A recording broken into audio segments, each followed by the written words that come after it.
Oke, assalamualaikum warahmatullahi wabarakatuh. Welcome back to my channel.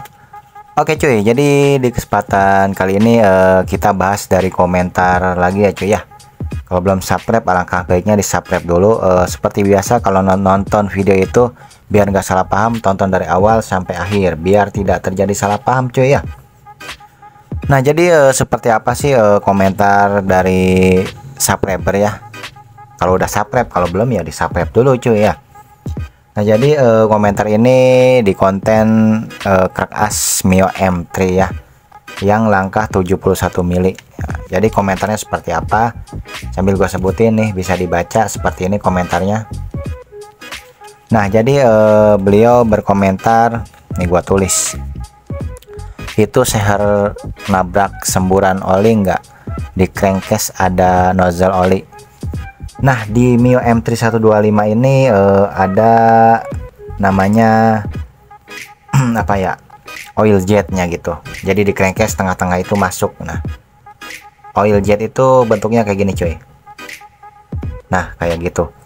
Nah jadi itu bertujuannya untuk menyemprotkan oli ke piston. Jadi dia di sini nih, kalau nggak salah sebelah kanan ya, partikel matic sebelah kanan yang magnet ini nih, sebelah kanan nyemprot ya, seret. Nah Krek-As yang gua buat itu model Thailand ya, karena buat balap ya. Jadi sebelum gua bilang nabrak enggaknya, gua jelasin dulu bahwa setiap perubahan, entah itu stroke up, bore up dan lain-lain, intinya perubahan mesin dari standar ke modifikasi itu sudah pasti ada perubahan coy. Yang namanya stroke up itu yang TMB nya nabrak itu sudah pasti coy. Jangankan stroke up ekstrim, yang stroke up biasa aja yang standar seperti 2 mili itu pasti TMB nya nabrak. Nah makanya di sini itu alangkah baiknya kalau emang kurang memahami, serahkan aja kepada ahlinya gitu, biar nggak mempersulit dan nggak ribet gitu loh. Jadi biar nggak salah juga gitu. Nah bicara nabrak enggaknya ya, kalau dibilang nabrak, dibilang enggak ya enggak. Ya kalau cuman dipasang doang, contoh piston mentah seperti ini ya, dipasang aja tanpa dimodifikasi ya nabrak coy gitu. Nah yang dikhawatirkan bisa jadi itu karena Krek-Asnya itu kelihatannya pakai cincin seperti ini ya, mungkin lebih tinggi kelihatannya. Nah ini kelihatan lebih tinggi sebenarnya karena daun di bagian ini diperkecil coy. Kenapa diperkecil? Karena ini pakai stang pendek ya, biar TMB nya masih bisa apa ya, nggak nabrak piston terlalu parah coy. Jadi ini diperkecil gitu, jatuhnya nggak terlalu jauh kayak diameter Krek-As standar nih, daun yang ini nih. Ini kan kayak kelihatan tinggi. Nah tapi kalau diukur secara lingkaran gitu ya hampir sama kayak standarnya gitu. Ya adapun nabrak enggaknya gitu, sebenarnya bisa diatasi coy, karena pernah juga ada pemula ya, itu pas dikirim beliau kontak gitu, bang ini nabrak nozzle, gimana ya solusinya. Nah itu yang benar gitu, jadi minta solusi. Nah karena yang nabrak di bagian liner, lupa lah pokoknya dari bagian liner atau ininya ya, pokoknya Krek-Asnya sih aman ya. Yap, cuman di bagian nozzle-nya juga oil jetnya itu dipapras sedikit coy, sedikit dipapras gitu, biar nggak terlalu ngorbanin linernya kalau nggak salah ya. Ya pada intinya kalau cuman dipasang pasti nabrak. Ketika kita mau stroke up atau bore up di luar kapasitas motor, merubah dari standarnya ke yang lebih naik, itu pasti sudah pasti ada yang namanya nabrak, ada yang namanya penyesuaian gitu. Intinya semua perlu penyesuaian gitu, walaupun istilahnya itu PNP gitu. Ibaratnya mie instan aja, yang instan katanya tapi harus proses dulu, begitupun kayak stroke up sama bore up gitu. Nah dari kebanyakan yang order di gua, kalau orang-orang jauh gitu, dia lebih mementingkan mengirim, walaupun harganya lebih mahal, dia ngirim berikut crankcase nya dan blok seher.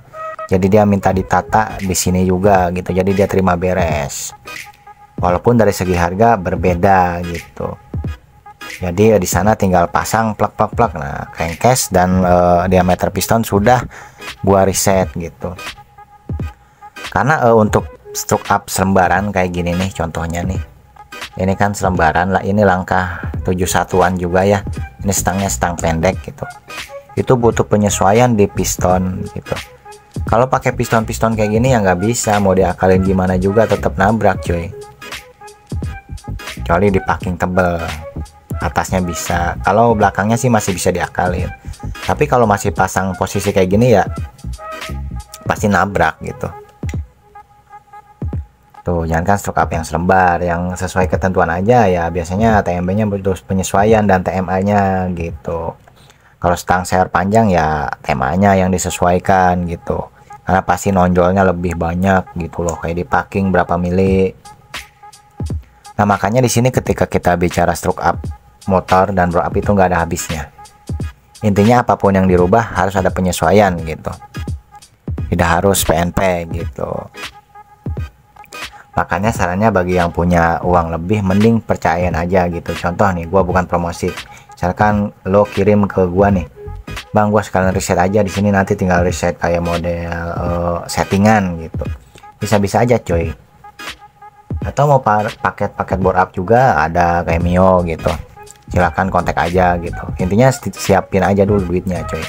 Sudah pasti namanya main mesin ya nominalnya pasti JT-JT-an ya coy ya.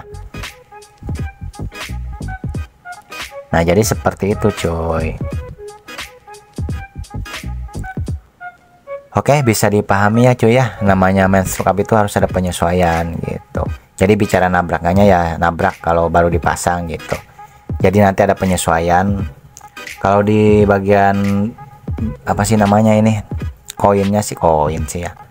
Di bagian kerakahnya sih insya Allah ya aman. Paling di liner ya, karena kita butuh liner yang lebih panjang dari standarnya cuy, karena biar TMB nya itu terlindungi gitu. Karena ini stangnya pendek, torsinya itu di bawah gede banget tekanannya. Jadi harus diperhatikan crack as yang stroke up pakai stang pendek itu, tekanan di bawahnya itu sangat berat cuy. Jadi nggak bisa sembarangan memberikan panjang liner gitu, dan nggak bisa tebak-tebakan ukurannya gitu coy. Oke, karena setiap crack as itu berbeda, stang sehernya berbeda, kedudukan pada crankcase gitu. Contoh crack as Vega ZR langkah 68 sama Mio langkah 68 itu berbeda cuy. Misalkan di Vega ZR itu sisa piston yang sama nih, sisa dom piston itu 4 mili, itu di ZR cuman sisa 2 mili cuy, karena berbeda letak dari crankcase. Nah, makanya walaupun stang sama berbeda cuy. Makanya tadi gua udah selalu jelasin di konten biar nggak ribet, udah kirim aja kita yang reset gitu. Bukan berarti gua ngeremehin pemula juga bisa ya, cuman harus banyak konsultasinya gimana biar bisa, dengan cara order dulu baru lo tahu gitu. Kalau cuman kita sharing dulu itu nggak bakal tahu, kayak cuman CLBK nanya-nanya gitu, tapi kita nggak jalanin gitu. Untuk Mio M3 yang langkah 68 sampai 71 72an ya,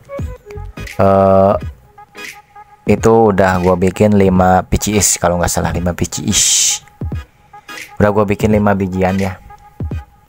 Kalau gua bikin terlalu ekstrim di atas 71 bukannya nggak bisa selembar. Nah, itu yang tadi faktor utamanya, di oil jetnya itu nabrak coy. Otomatis ini harus lebih tinggi nih. Nah, kita kan ngakalin biar kertas nggak nabrak. Nah, di posisi cincin ini kita samakan kayak standar. Memang kelihatannya di video ini lebih tinggi karena bagian daun yang sininya udah kita buang coy. Nah, biar bobot bandulnya itu maksimal, makanya kita melakukan namanya dibandul ulang dengan tanam timah atau tanam albronze atau pakai besi ya coy ya. Jadi kita sesuaikan sesuai request, sesuai track juga. Oke, sampai sini bisa dipahami cuy ya tentang crack as Mio M3 ya. Yang mau order silakan juga cuy ya.